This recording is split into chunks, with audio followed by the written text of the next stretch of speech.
Tapos itong balde na ito, o ayan o. Kanino kaya ito? Di bali sana ano, kung may laman, di ba? Alam niyo po kung bakit tayo naglalakad-lakad dito kasi baka sakali makakita tayo ng ano. Ay, makakita tayo ng, alam niyo na, pampaswerte.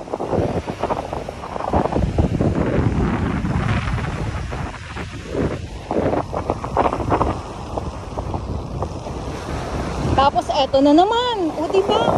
Dilaw. May nakita ako, kaya naku. Swerte ko na to ah. Walang laman.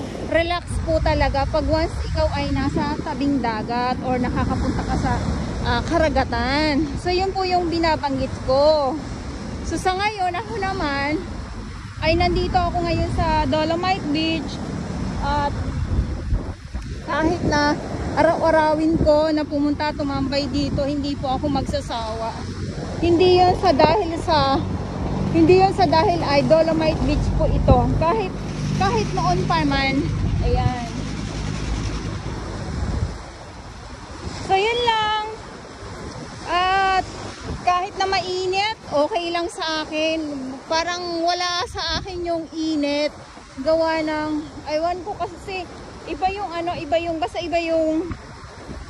din yung panahon ngayon. Mainit nga, pero alam nyo po yung hangin, yung pag nandito kayo na naglalakad kayo sa dalampasigan. Iba kasi yung ano lalo na ngayon na panay ang ulan nga po. Syempre yung dala ng hangin, kahit na mainit, medyo malamig. Iba yung pag summer, pag sinabi talagang summer, as in summer talagang ang init. O, ang dami ko na naman kwento sa inyo. Ayan.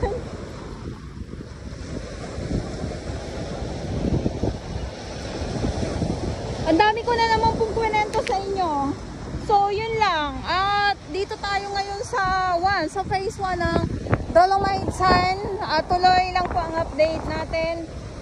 Sa ngayon ay wala po akong ibang maipakita sa inyo kundi ganito ang sitwasyon ngayon dito sa loob ng Dolomite Sun nga po.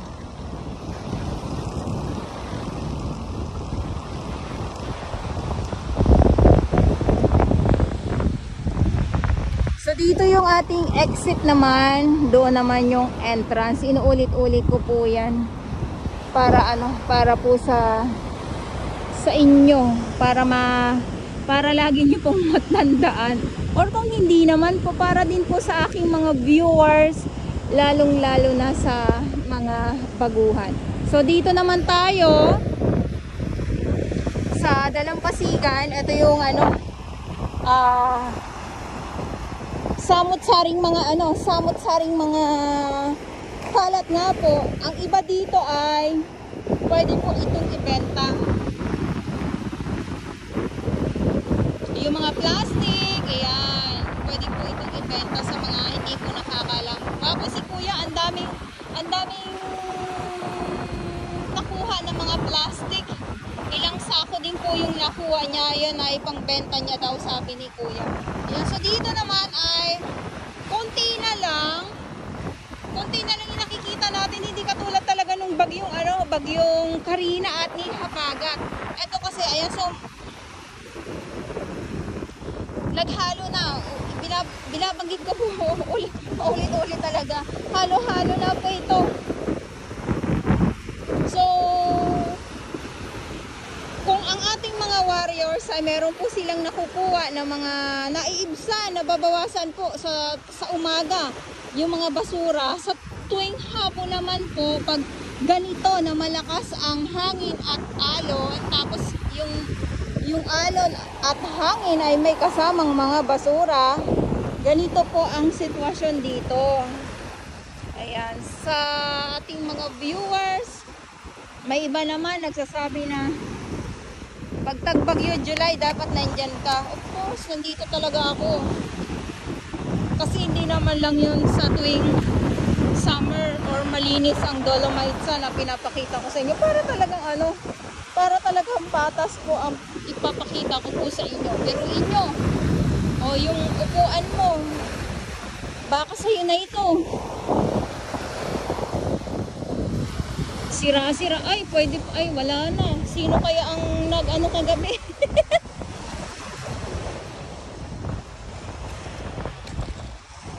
Alam niyo po, pag ganito na katirik ang araw, syempre, wala na din pong maglilinis. Pahinga na din po yung ating mga warriors. Ipaalala ko lang ha, pahinga na po ang ating mga Manila Bay Warriors. At hindi po kailangan nila manatili sa isang araw. At bawat oras, bawat segundo, nandito po yan sila. Hello! Tulad ngayon, hapon na yung ating update. So makikita nyo, wala yung ating mga Manila Bay Warriors dito. Kasi yung trabaho nila, may oras po sila. Tulad nga ng binabanggit ko, hindi sa bawat segundo, sa bawat minuto, bawat oras ay nandito po sila. Okay? So sana po naintindihan ninyo. Ako na, yung banig, baka ikaw ay nawala ng banig. Baka po ikaw ay nawala ng banig. Baka po ikaw ay nawala ng banig. Ayan. So, nandito na sa Dolomite. Napadpad na po.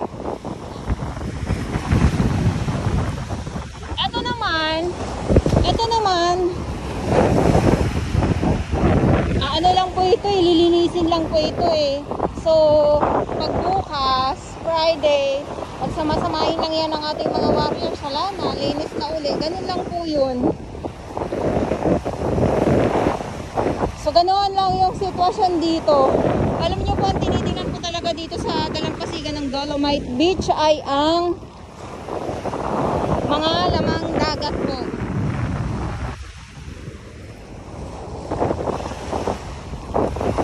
Mga lamang dagat. So, pagkatapos itong, ito na nga, pagkatapos itong, halaan, isang peraso. Pagkatapos itong sama ng panahon, alam nyo po, alam nyo kung ano yung papalit dito? Yung mga iba't ibang mga lamang dagat naman.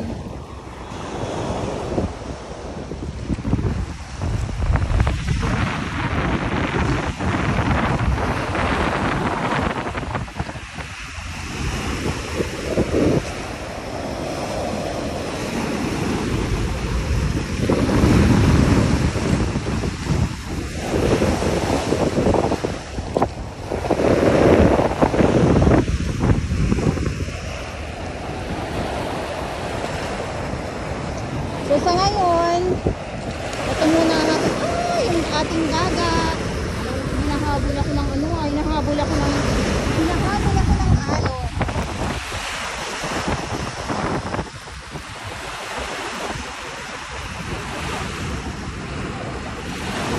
Napakainit, masarap pakinggan ang hampas ng alon. At mamaya siguro yung sunset.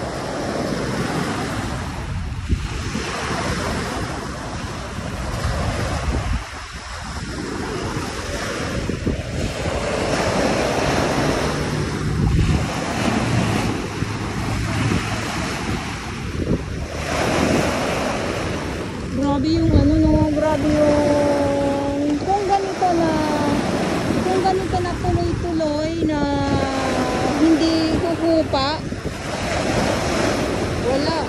Talagang kung hindi lilinisin din po yung mga kalat na nandito, alam nyo po, magiging gabundok ang basura dito sa dalampasigan or dito sa Manila Bay po. Kung hindi lilinisin ha. So yun lang, napapaisip lang ako kung itong kalat at simula noon tapos hanggang ngayon yung mga nakikita natin kung hindi po alisin, gabundok po. So yun lang, ito yung update natin muli dito sa Manila Bay Dolomite Beach. At ulitin ko lang po, ngayon ay August 8, 2024. At sa mga baguhan, yes, welcome sa channel ni Miss Jolaine Dora Baos. Mahalin niyo po ako ng